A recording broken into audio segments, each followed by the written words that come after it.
how to change the printer from offline to online in a Windows PC. Hey everybody and welcome back. In today's video, we are going to provide you with a step-by-step tutorial or some methods in order to do so. So let's get started without any delay. You can press Windows plus R for that and then just go over and type in Control Printers and hit Enter, and you can find your specific printer in this section.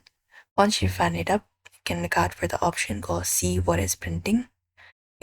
Look out for that option and look out for printer options, for example, and you can even pause it up. And if there is a direct option to print offline, you can uncheck it and clear it up, and your printer should be now online.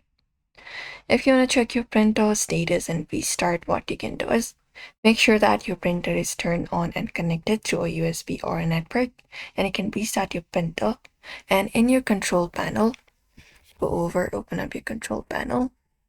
What you can do is go to devices and printers, view devices and printers, and there go ahead and look out for the option called set as default printer and set that specific printer as a default printer, and you can try printing once again.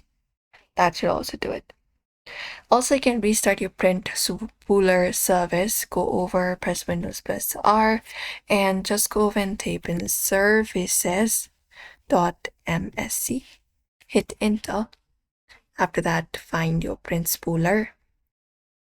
Go ahead and find it. Right-click on it. Select the option called Properties, and you can restart it. Also, go ahead and check if it's online or not once you restart it.